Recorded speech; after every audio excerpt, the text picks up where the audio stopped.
Vamos elevar os nossos pensamentos, nossos melhores sentimentos a Jesus, ao nosso mestre, ao nosso modelo e guia, pedindo a ajuda necessária para que possamos, nesse momento, unidos,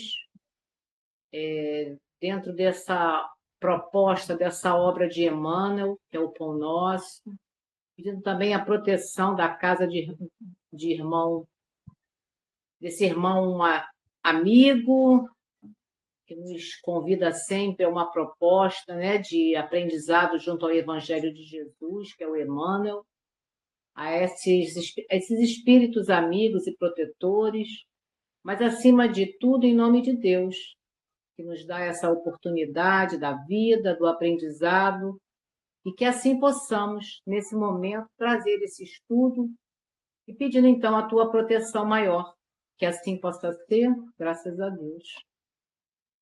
Graças a Deus. Vamos começar hoje, a gente já está no capítulo 22 dessa obra Pão Nosso, e temos o título chamado Inconstantes.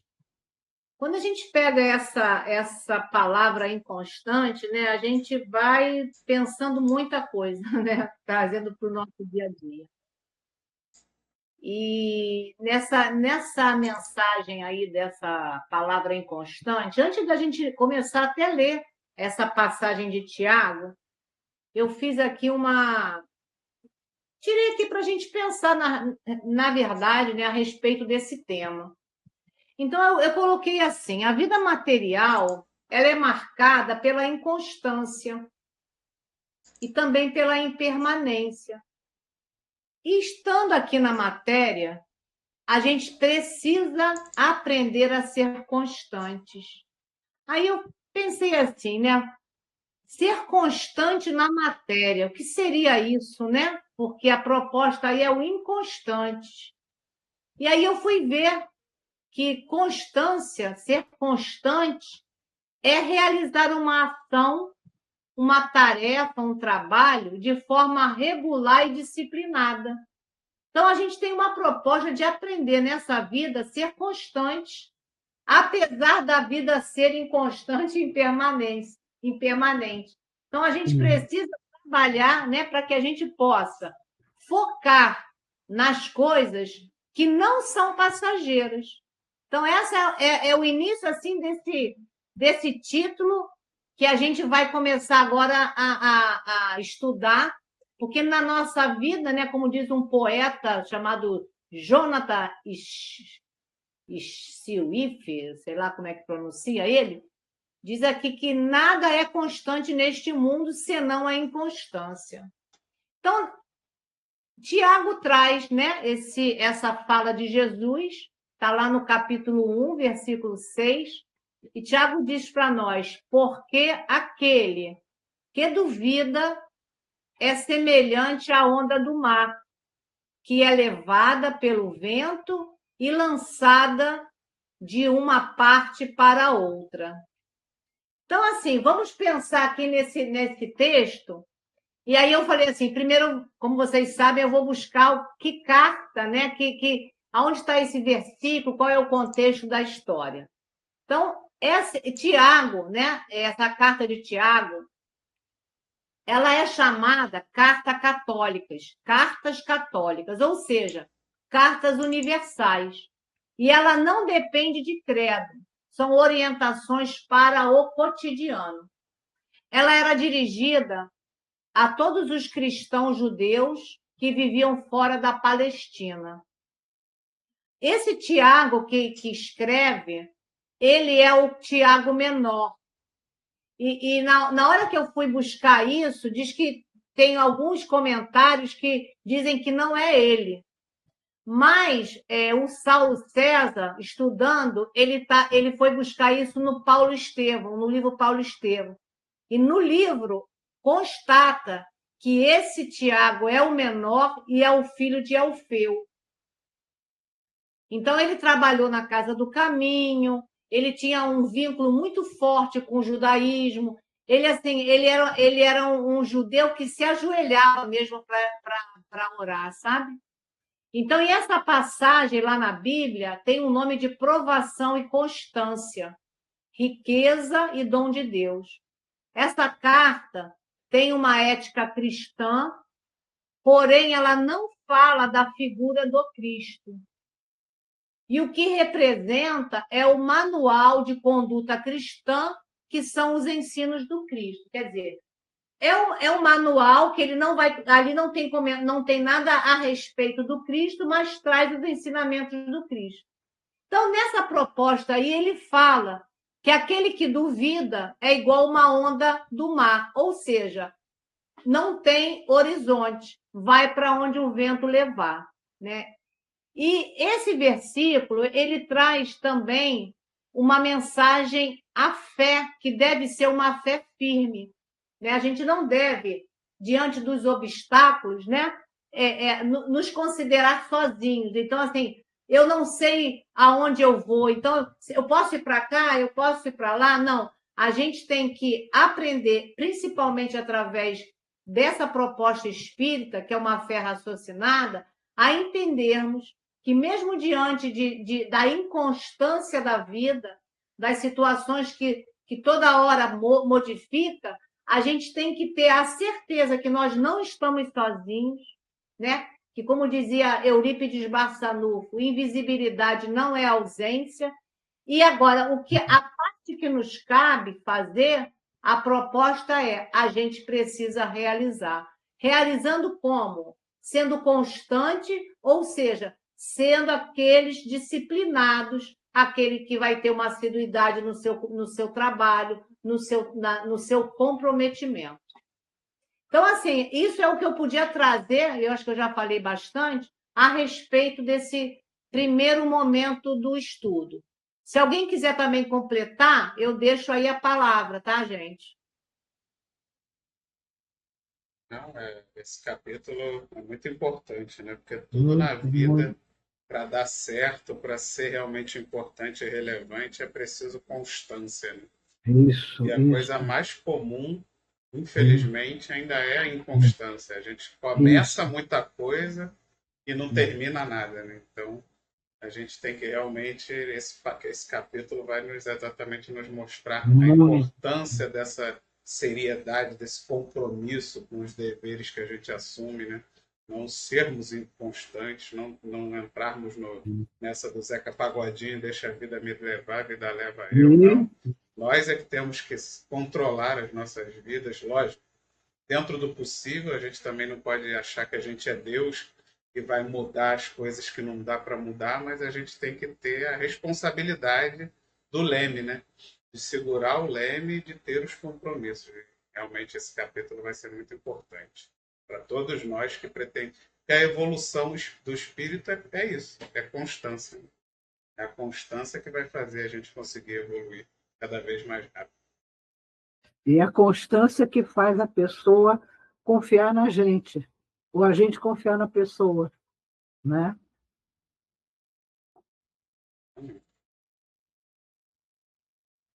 Essa constância é a nossa disciplina, nossas atitudes, né? Em relação ao comprometimento, porque, como o Vitor está dizendo, né?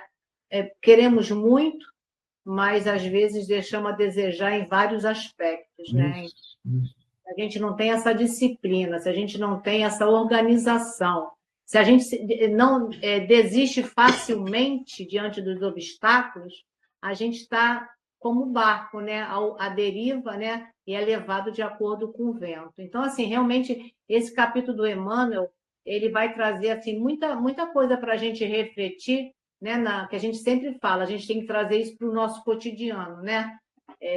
E sempre buscando coisas agora, né? Que a nossa compreensão já atualizada.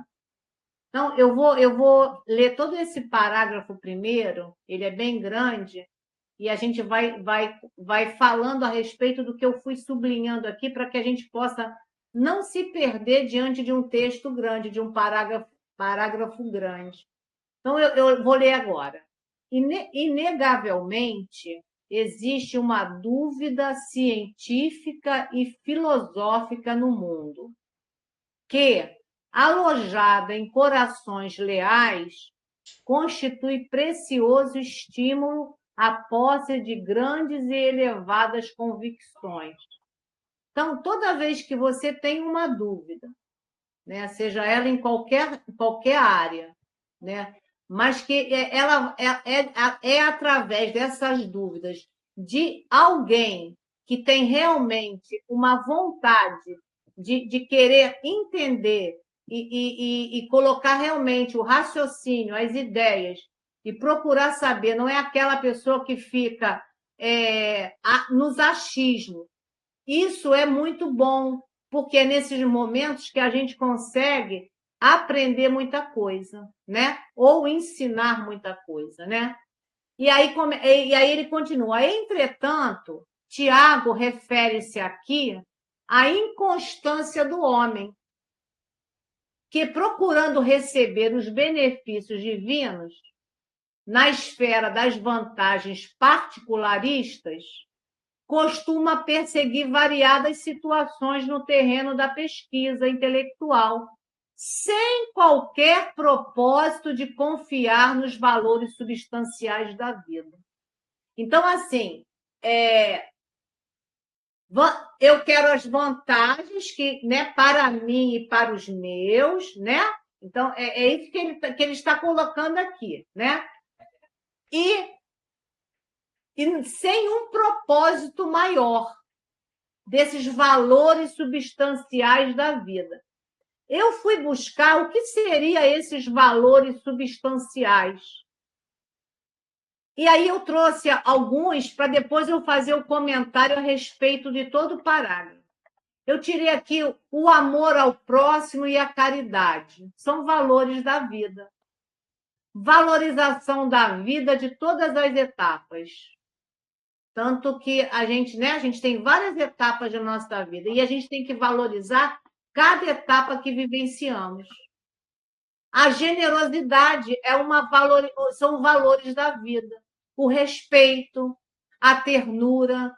Então, primeiro eu fiz essas colocações para que eu possa entrar no texto e entender esse texto, tá?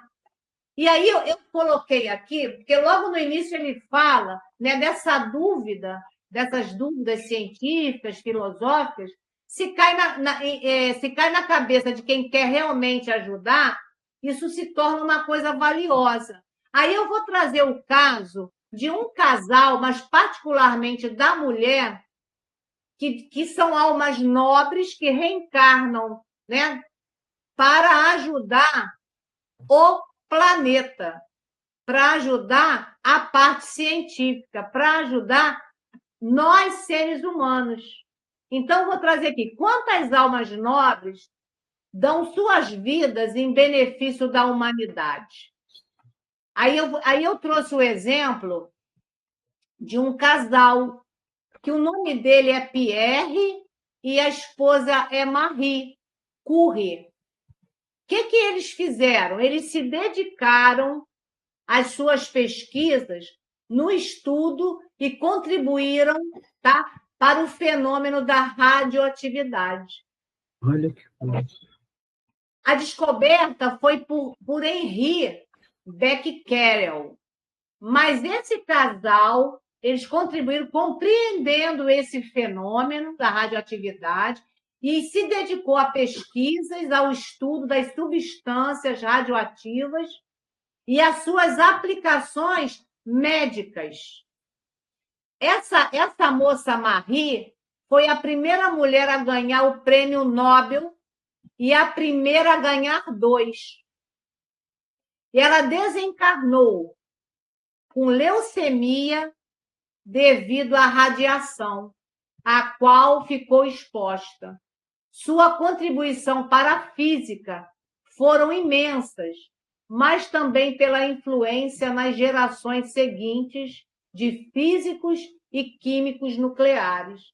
Então, quando o Emmanuel fala para a gente aqui, né, que quando essas dúvidas caem em corações leais, aí eu me lembrei dela, eu falei, eu vou trazer esse exemplo. Né? Ela é um dos, né, que se dispôs, né, quer dizer, deu a própria vida, a própria saúde em benefício da humanidade. Né? E ali, quando ele fala, né, outros, porém, só querem receber da divindade. Né? E aí, nesse complemento desse texto, eu coloquei aqui, temos variados exemplos de criaturas que só enxergam vantagens apenas para si, de forma egoísta. Né? E o que adquirem não será para usar em benefício geral, e sim para se mostrar para o outro, sem aplicação proveitosa. E viver na Terra, viver aqui no planeta Terra, todos nós temos propósitos que se não temos, deveríamos ter, porque missões, todos nós trazemos uma ou duas. Né? Não precisa ser grande, como a Marie, mas nós trazemos missões para desempenhar no pequeno espaço que habitamos. Né? E a gente precisa fazer com que a nossa vida tenha esse sentido. E para a gente ter sentido, a gente precisa tocar a alma do outro. Então, assim, eu trouxe esse primeiro parágrafo com esses pensamentos para que a gente possa refletir, né, no que a gente tem de proposta da espiritualidade, né, e o que a gente pode fazer ou não fazer. Aí depende de cada um.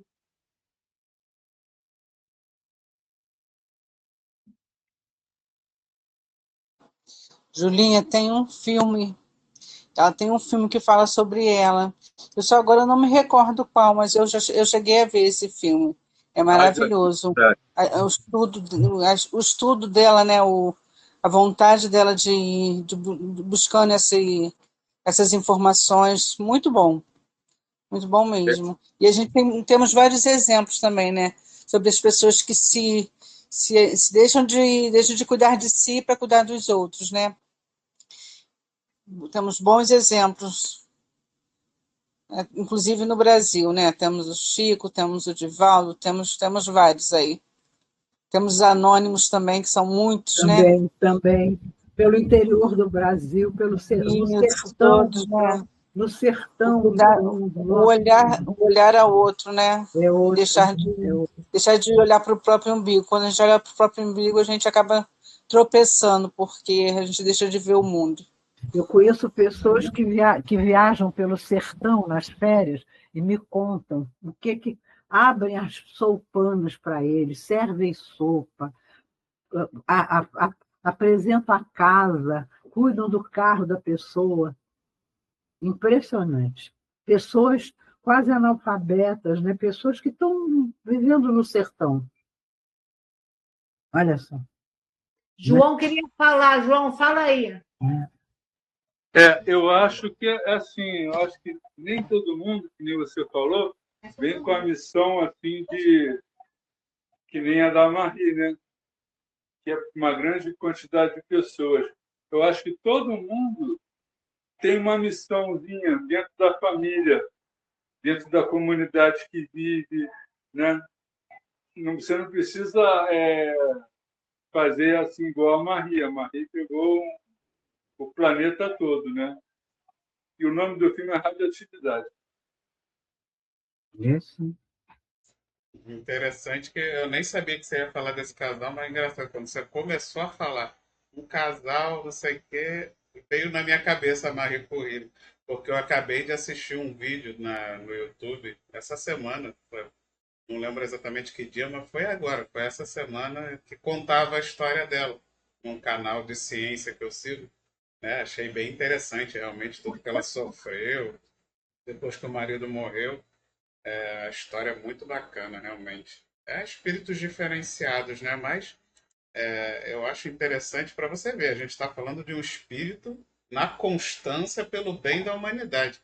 nós geralmente não conseguimos ser constantes nem por egoísmo, nem pensando em nós, em algo que vai ser bom para a gente, né? Assim, tipo, se eu for constante nesse estudo para passar num concurso, para fazer um trabalho específico, assim, muitas vezes até num pensamento egoísta em algo que vai ser bom para a gente, no exercício físico, por exemplo, né?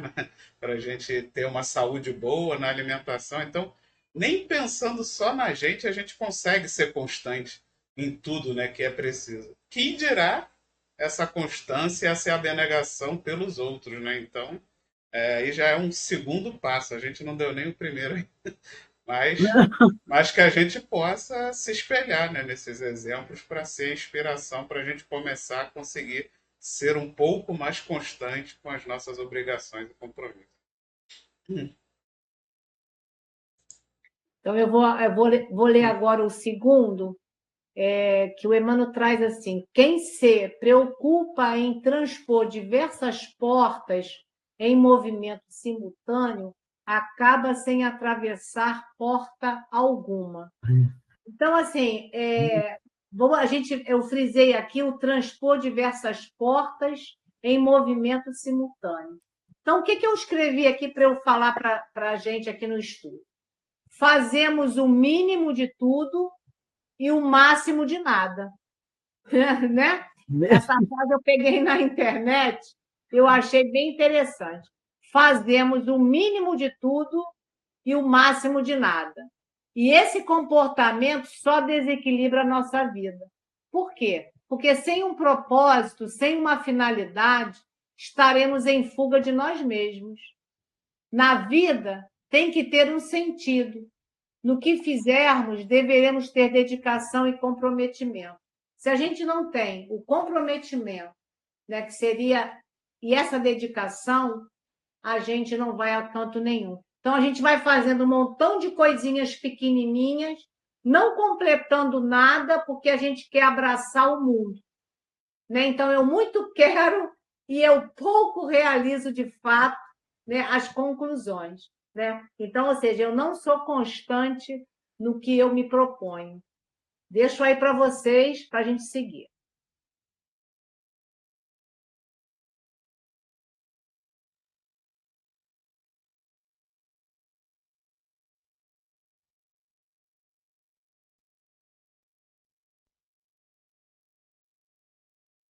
Vitor, você está falando? Ô, Júlia, você já explicou tudo desse parágrafo? Já. Não há questionamentos, né? Deixa eu ver aqui, peraí. Acho que agora está gravando minha voz. Essa frase é perfeita. Nós fazemos o mínimo de tudo e o máximo de nada. A gente está sempre tentando fazer o máximo possível para não fazer, né? Para assim, tudo que eu puder evitar, postergar, jogar para frente, empurrar com a barriga, dar uma desculpa. A gente está sempre fazendo isso. É terrível, né? E quanto mais a gente faz isso, mais a gente desorganiza as coisas depois lá na frente se acumulam, os problemas acontecem e aí a gente bota a culpa em um, bota a culpa no outro, bota a culpa em Deus. Então, realmente, a gente tem que começar a mudar esse pensamento, né? A gente tem que começar a fazer mais tudo que está ao nosso alcance, né? E menos ficar procurando um jeito de não ficar fazendo nada, né? De ficar buscando só sombra e água fresca, que no fundo é o que a gente está querendo cada vez mais. A gente tem que tentar mudar esse pensamento, né? A gente tem que aprender que a gente não está aqui para fazer nada, né? A gente não está aqui a gente não reencarna de férias. A gente não está aqui para sombra e água fresca. A gente está aqui justo para trabalhar, para suar a camisa, para aproveitar, porque senão é o que a gente aprende no Espiritismo, né? A gente vai chegar lá e vai se arrepender de ver todo o tempo perdido e desperdiçado. E o pior, vai ter consequências, né? Porque nada passa impune, nada passa em branco. Que a gente consiga. Estou falando para mim mesmo, não é para ninguém. Não. Que eu consiga. Às vezes a gente sabe até de casos, né? De pessoas que fizeram uma porção de coisa e, de repente, agora não vou fazer mais nada. aí morre, né? Já vi algumas situações assim. Agora que vou parar de fazer tudo que eu fazia, pá, aí foi embora.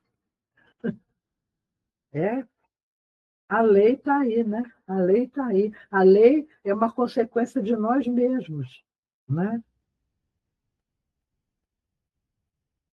E a lei é uma lei de amor, né? Que é a lei de Deus. Aí Isso, isso. eu vou agora ler 2 parágrafos que começa aí. A leviandade prejudica as criaturas em todos os caminhos, mormente nas posições de trabalho, nas enfermidades do corpo e nas relações afetivas.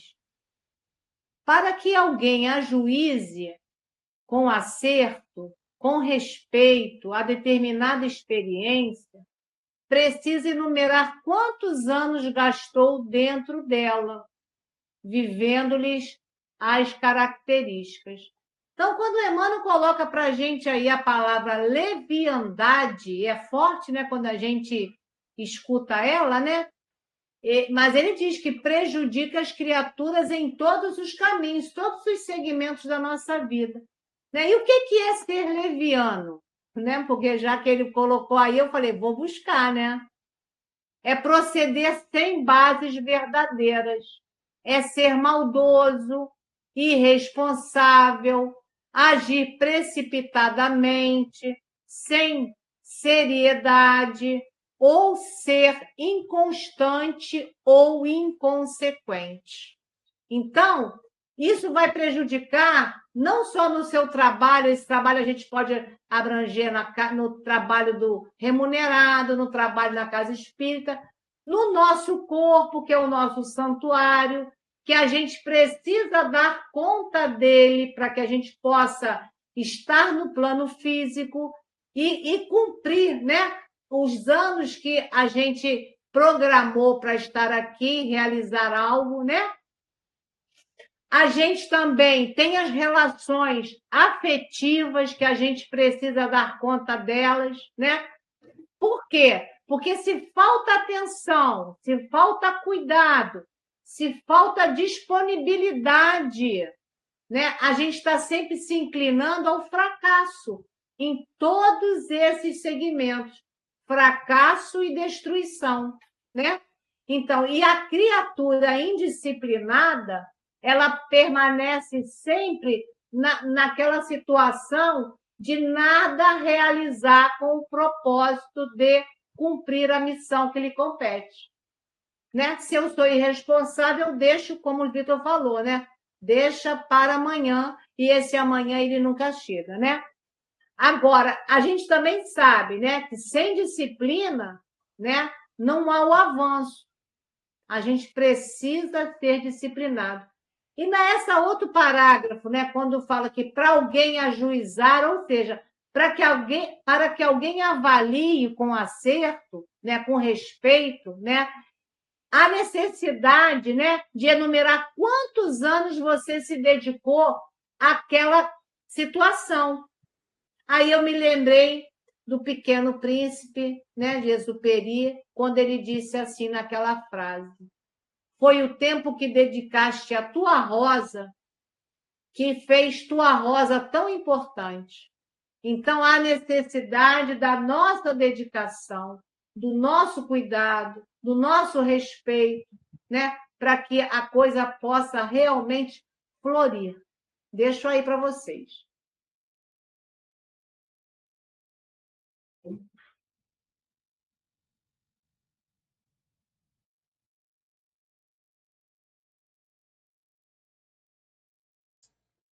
Tudo que a gente não se dedica não floresce, né? Não adianta. Não, Tudo que a não, gente não, faz de má vontade, faz de qualquer jeito, não não. adianta, não vai para frente, né? Se não tiver a constância, se as pessoas que participam não puderem contar com você, saber que aquilo ali não necessariamente vai acontecer, que aquilo ali não é sua prioridade, com o tempo a coisa vai se apagando, porque as dificuldades vão sempre surgir, né? Para todos nós.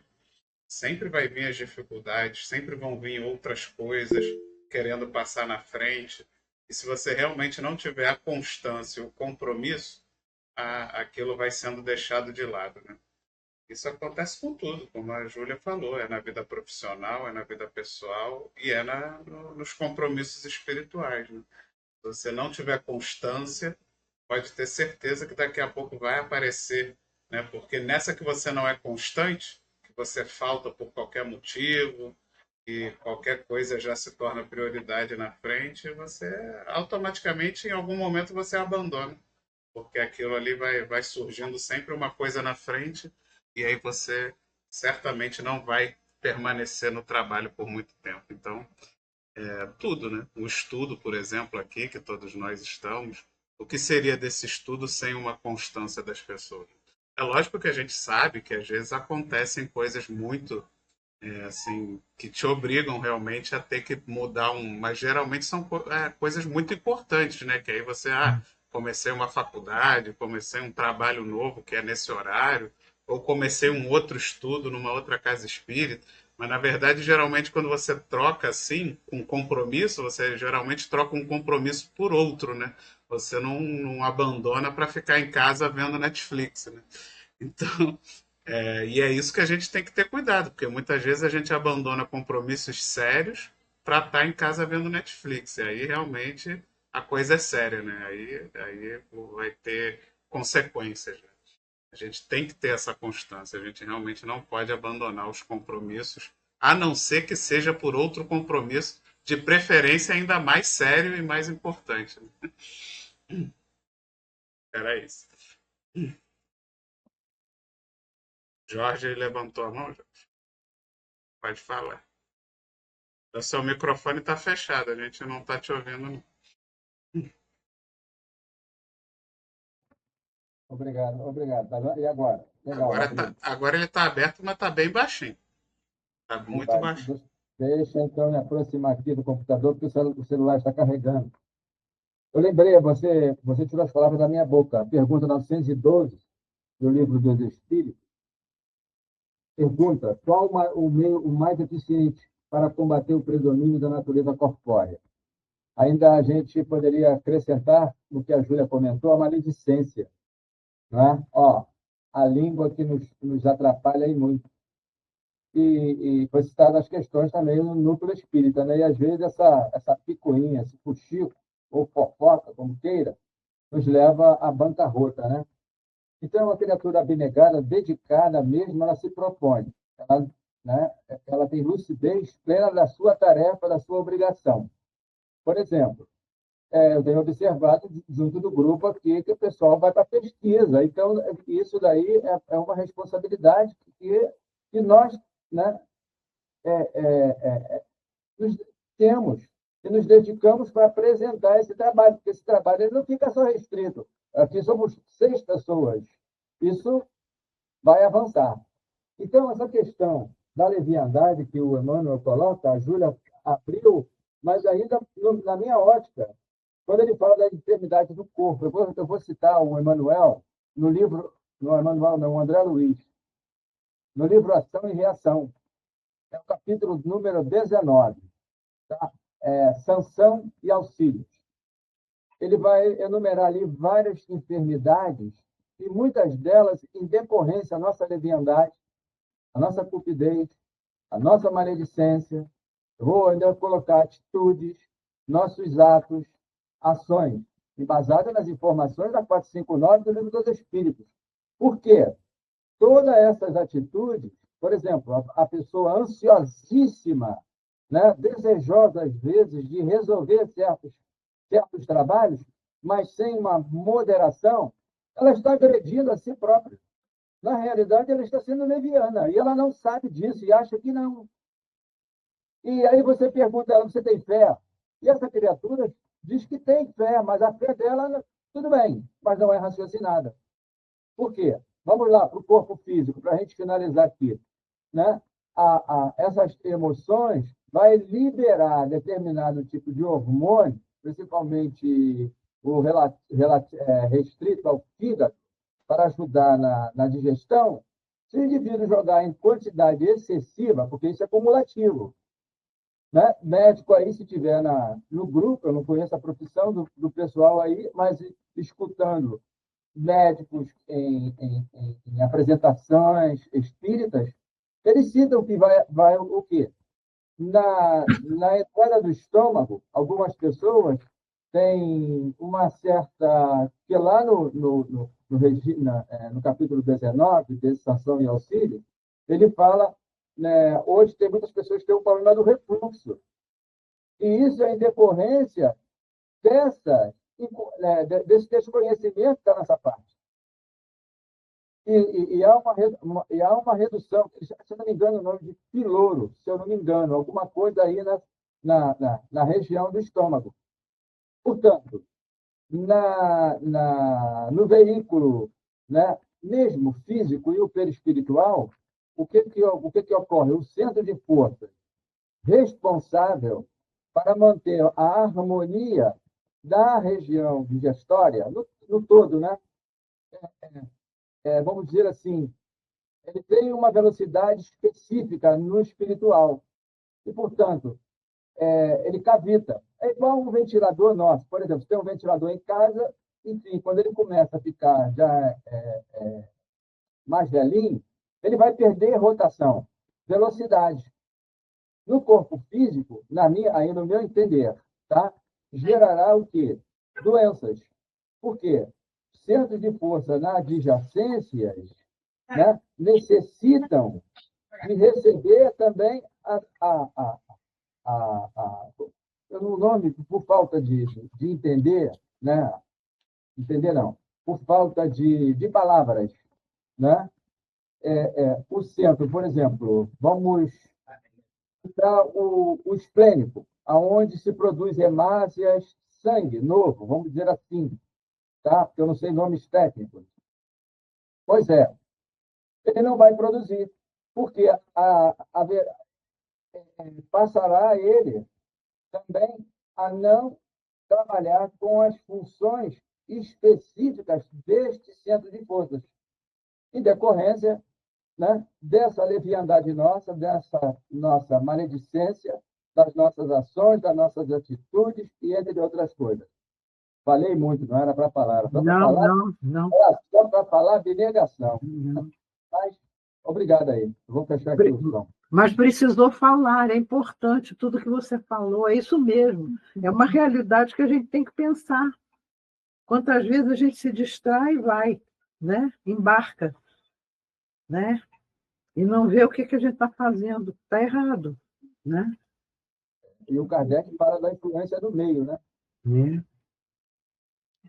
E a gente tem que ter esse compromisso conosco, né? Porque a gente vai ter que dar conta de tudo isso, né? E o que não falta para a gente é esse tempo. Nós temos um tempo determinado aqui para que a gente possa dar conta de tudo. A gente é que vai se atrapalhando no decorrer e acha que não tem tempo, mas o tempo ele existe, né? E é igual para todos, né? Agora, o que a gente faz com o nosso tempo, né? A nossa proposta, né, de querer realmente fazer algo que é o diferencial na vida. E aí, agora, a gente seguindo no outro parágrafo, o Emmanuel fala assim: necessitamos, acima de tudo, confiar sinceramente na sabedoria e na bondade do Altíssimo, compreendendo que é indispensável perseverar com alguém ou com alguma causa que nos ajude e edifique.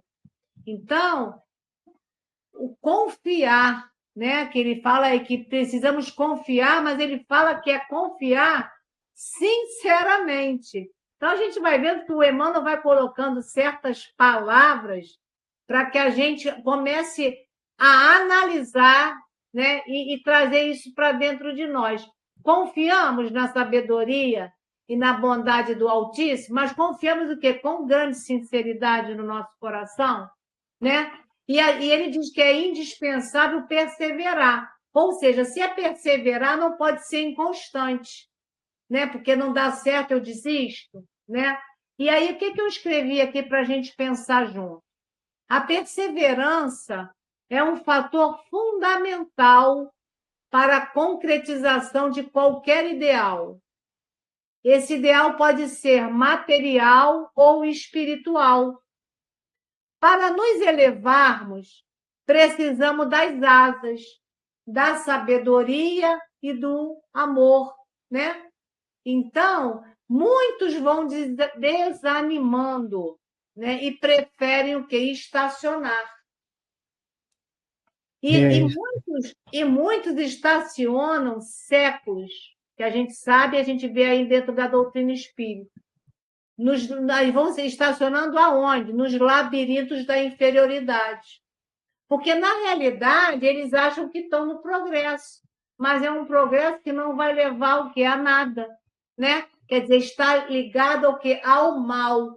E a gente sabe também, através dos livros, principalmente do André Luiz, e nesse que a gente está estudando agora do Gregório, o que diz lá? Que o mal vai chegar uma hora que a pessoa, o espírito cansa.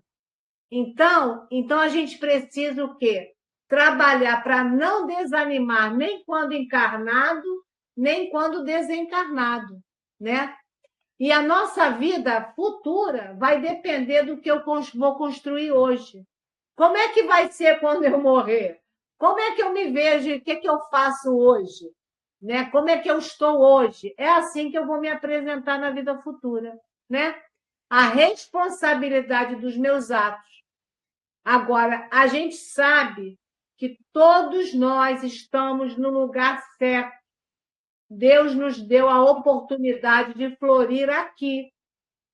Então, é aqui que é a minha tarefa a realizar. Aqui é a minha missão a realizar. Eu não posso, como o João falou, realizar a tarefa de Marie. Mas qual é a minha tarefa? Qual é a minha missão? Ser mãe nessa vida. Né? Estou mãe, né? E me dediquei a isso. Né? E outras tantas missõezinhas que eu trouxe e a gente está, né, tentando, né, trabalhar para que a gente dê certo no resultado final. E o que a gente traz mais aqui, né? O mundo é transitório, são mudanças constantes, mas nós precisamos ser confiantes naquilo que cabe a gente realizar. Deixo para vocês aí.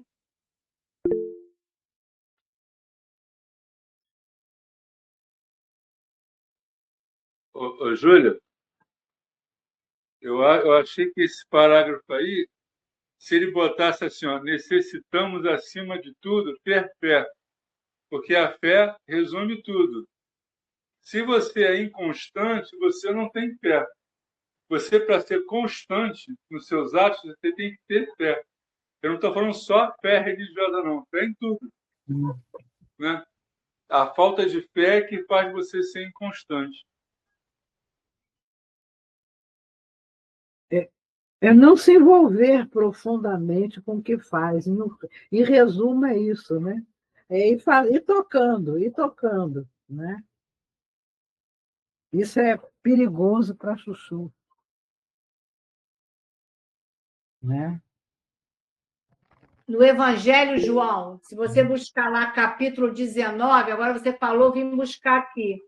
A fé transporta montanhas. Tem lá no capítulo 19, item 11, que fala sobre a fé, que é a mãe da esperança e da caridade. Então, para a gente ter essa confiança sincera, a gente tem que ter essa fé, que é a mãe da esperança e da caridade. Então, e aqui mais adiante, ele fala aqui, ó, para ser proveitosa a fé, tem que ser ativa, não deve entorpecer-se, mãe de todas as virtudes que conduzem a Deus. Então, se a gente tem a fé, a gente vai ter essa certeza dessa misericórdia e dessa sabedoria que Deus nos colocou aqui para que a gente possa realmente florir. É rápido. A Júlia, eu estava aberta aqui, mas eu vou para a fé, eu vou lá, nesse mesmo capítulo, 19, na fé humana e a fé divina. Ele coloca aqui, ó, rapidinho. Até o presente, a fé não foi bem compreendida. senão pelo lado religioso, porque o Cristo exaltou como poderosa alavanca, porque tem considerado, ninguém me escuta, para a gente chegar perto aqui, tem considerado apenas como chefe de uma religião. Mas para a gente não atrelar, porque aqui é grande esse parágrafo. Tá? Então, se eu não me engano, no item 11, ele fala da vontade, né? Porque a vontade, muitas das vezes, está nos nossos lábios. E nos falta para tal, o que João acabou de comentar. Mais abaixo, eu não sei se já leu esse aqui, os inconstantes permanecem figurados. Pois é, muitos de nós pessoas. Oi? Vou ler depois. E nesse parágrafo que o senhor está, seu Jorge, hein? Nesse item 12 da fé, a parte da vontade, ela está no segundo parágrafo, quando ele fala que o que pode o homem, quando tem fé, é a vontade de querer e a certeza de que essa vontade pode obter satisfação. Então, seria o que o Emmanuel diz ali, no confiar sinceramente. Exato. Ponto. Mas pode concluir, seu Jorge. Tudo bem. Então, muitos de nós, né? Rapidinho aqui, perdi até o elan porque nessa questão, quando ele coloca nesse do fé divina e a fé humana, ele cita assim, ó, o homem, quando tem fé, isto é, a vontade de querer, né? Seja na área profissional, tem quantos alunos aí, né, que vai ser sabatinado agora, eu não sei se o Enem já passou ou não é? Mas vai ter provas agora também para algumas faculdades de medicina. Tem algumas pessoas que são dotadas, tudo bem, mas tem pessoas que são dedicadíssimas, estudam. Essas que estudam realmente, se ela obter êxito, isso é o produto da sua fé raciocinada, por sua dedicação, pelo seu empenho. Agora, tem os que se dizem cabeça de ferro, alguns outros se dizem inteligentes, dotados. Às vezes, numa sabatina dessa, leva pau. Ou seja, não passa. Não é? Então, nós, como ele coloca aqui, ó, quando tem fé, isto é, a vontade de querer. Aí a gente, em todas as áreas, eu quero, eu desejo, e com certeza. E algumas, aí nós vamos migrar agora para a enfermidade moral. Nós temos, lá no capítulo 17 do Evangelho, rapidinho, a gente tem o homem de bem, os bons espíritas, e tem ainda, e ele prossegue com caracteres, mostrando para nós como nós identificamos o homem verdadeiro de bem e o homem que tem fé. Não é? Pois é.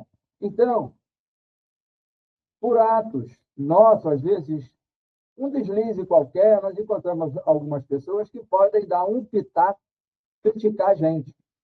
Mas, embasado duas palavrinhas, não esmorecer para não desmerecer. Oswaldo Cruz, quem disse isso.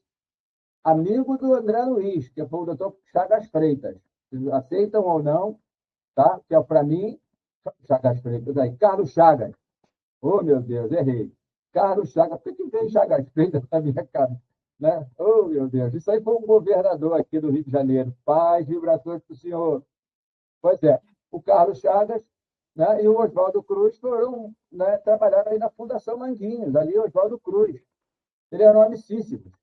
O André Luiz era meio cabeçudo.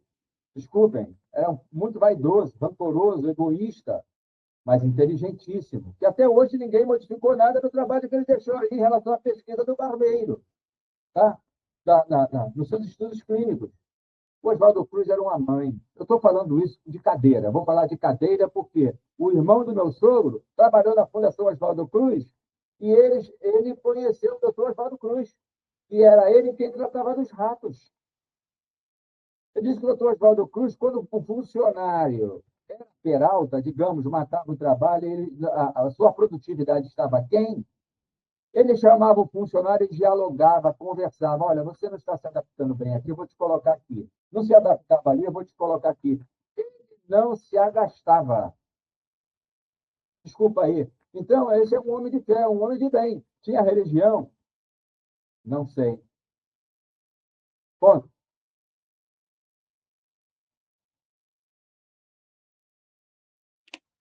Vou seguir então, tá?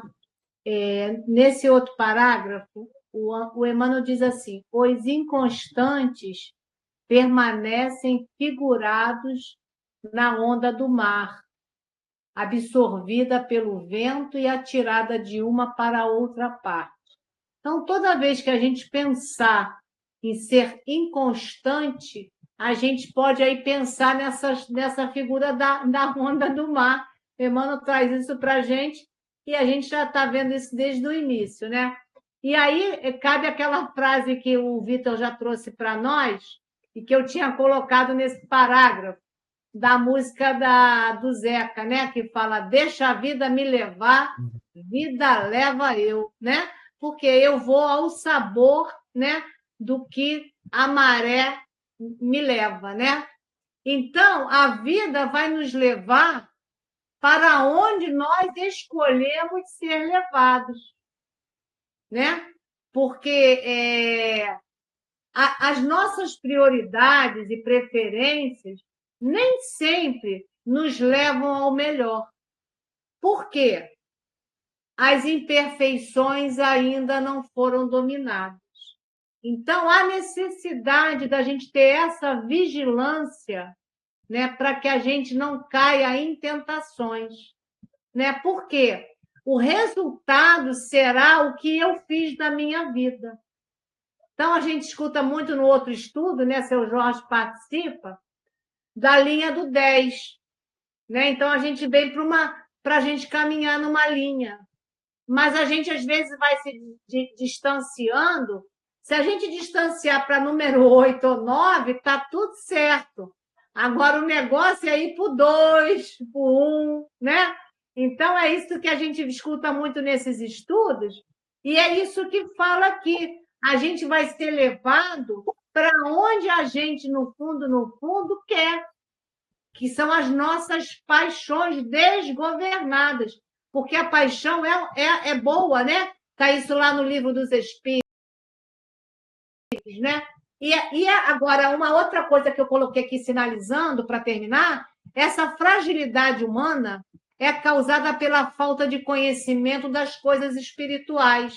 Porque se eu me dedico a só as coisas da matéria, porque se eu me vejo um corpo, né, eu só vou querer as coisas ligadas às coisas materiais. E aí está a nossa fragilidade, porque isso tudo é perecível. Né? Estamos num planeta, num momento que tudo é impermanente e inconstante, mas nós precisamos ser constantes, né? Para que a gente não se deixe levar. Agora, o que acontece com a gente? Né? Rebeldia. Rebeldia que natural, que é gerada primeiro pela nossa ignorância, né?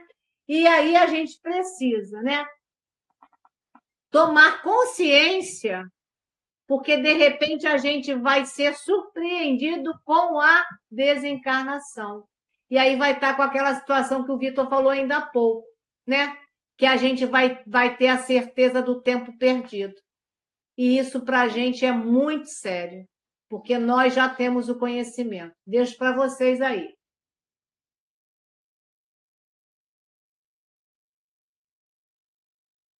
Outro aqui da outra perna.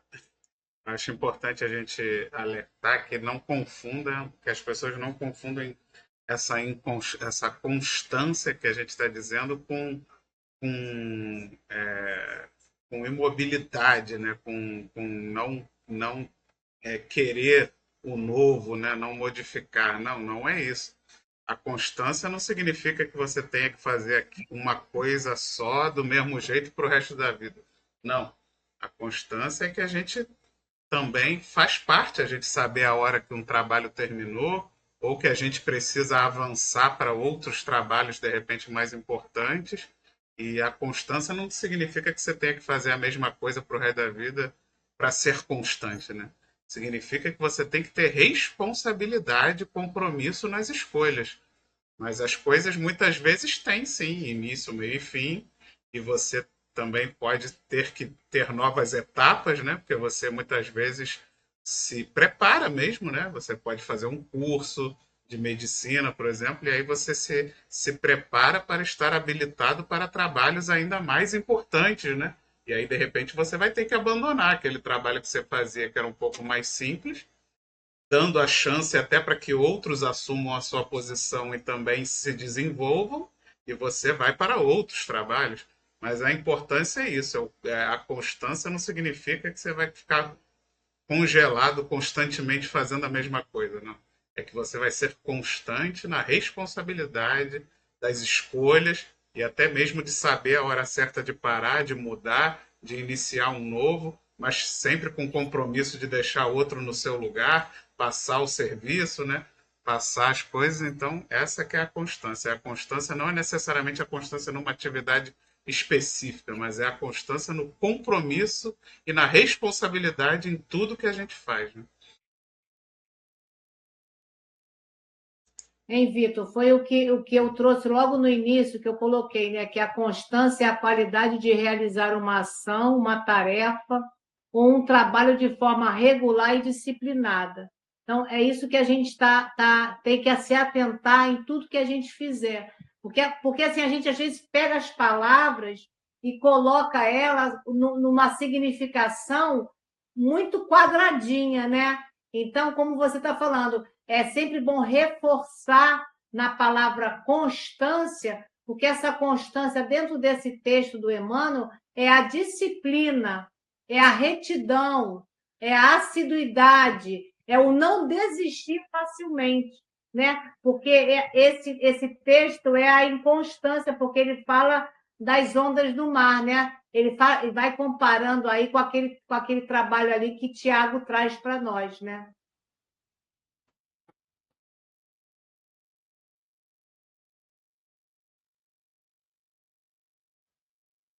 Então, agora é o último parágrafo que nós vamos ler, que Emmanuel traz. Quando servires ou quando aguardares as bênçãos do alto, não te deixes conduzir pela inquietude doentia.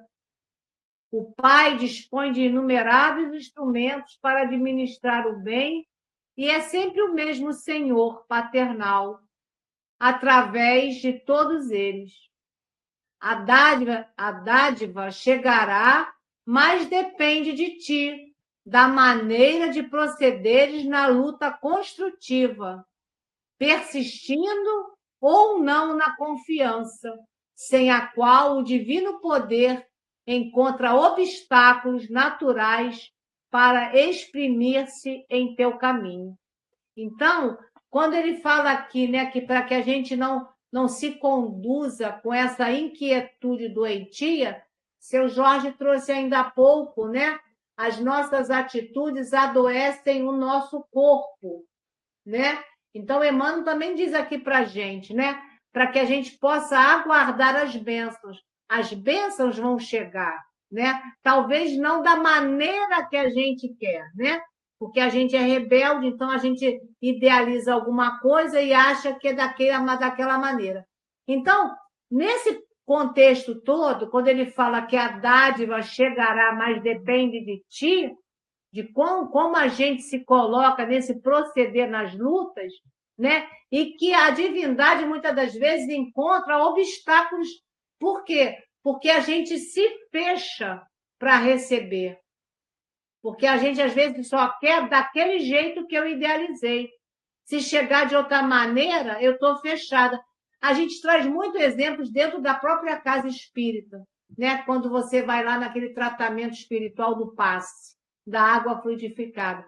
Como você está, naquele momento, você está receptivo para receber as bênçãos do alto, né? Então, só falar sobre a fé não é suficiente, né?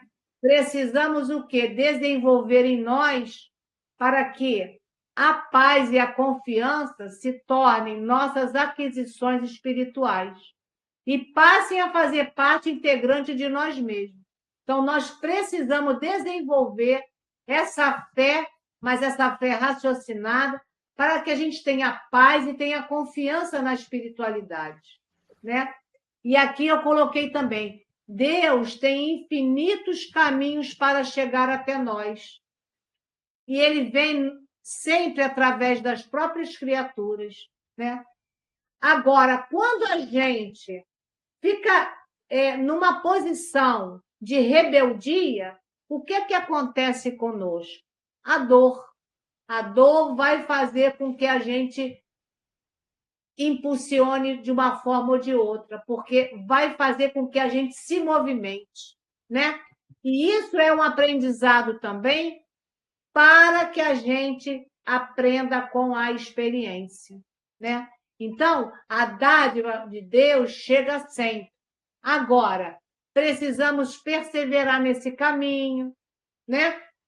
Parar com a nossa rebeldia, com a nossa impaciência, com a falta da confiança, né? Agora, para colher todos esses frutos, né, é necessário o quê? Resiliência e confiança. Resiliente porque nem sempre vai ser conforme eu quero. E eu preciso estar também sabendo estar naquele momento resiliente, por quê? Porque eu preciso estar mais maleável aos acontecimentos. Não é estar sob o sabor dos ventos, da onda do mar, mas ser resiliente, porque se eu for firmar alguma coisa e eu não quero mudar, como o Vitor falou, não, eu quero ser constante nisso. Não é isso que a gente está fazendo aqui.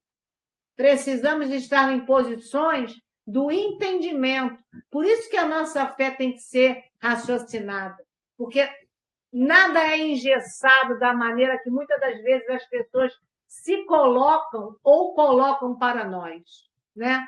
Agora, Deus, quando a gente fala desse Deus Pai amoroso, bom e justo, Deus ele está presente nos detalhes da nossa vida. Agora, estamos preparados para vê-lo, para senti-lo, para aproveitar essas dádivas? Ou a gente está querendo que Deus se molde à minha condição humana? Então, é isso que, às vezes, a gente precisa dessa dor para nos despertar também.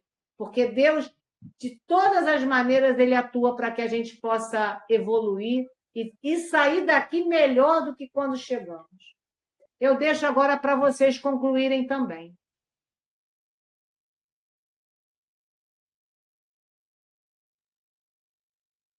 Onde apertar aqui tem dois lugares. A gente acha que Deus está atuando só quando as coisas são boas para a gente, né? Assim, quando a gente está bem, e não, Deus é. Nas outras religiões inventaram o diabo, e no espiritismo a gente inventou o obsessor, né? Quando as coisas dão errado, é o obsessor. Já que a gente diz que não existe diabo, né? A gente bota a culpa no obsessor. Mas não, Deus está atuando quando as coisas ruins acontecem também. Porque as coisas supostamente ruins são as consequências dos nossos erros, das nossas inconstâncias. E aí, na verdade, elas vêm como exatamente um aviso, um alerta da necessidade de mudar, né? De mudar a direção, de mudar a orientação. Então, é isso. A gente tem que estar sempre na certeza de que Deus está no comando e que tudo que acontece, de bom e de ruim materialmente falando, porque o ruim nesse ponto, se a gente olhar do ponto espiritual, o ruim não existe, porque na verdade ele vem como um bem para nos redirecionar na posição correta. Então, que a gente possa ter essa fé, né? Que a gente possa ter essa fé e acreditar nesse poder divino para superar esses obstáculos.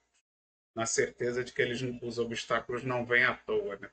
Eles vêm exatamente para nos testar, para nos melhorar, para que a gente consiga evoluir.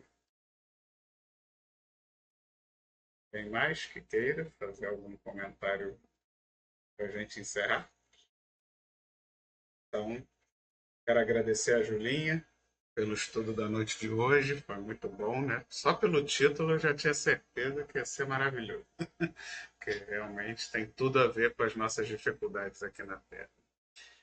E semana que vem teremos a nossa irmãzinha Janete, então ela deixou aqui a procuração comigo para fazer a prece de encerramento em nome dela.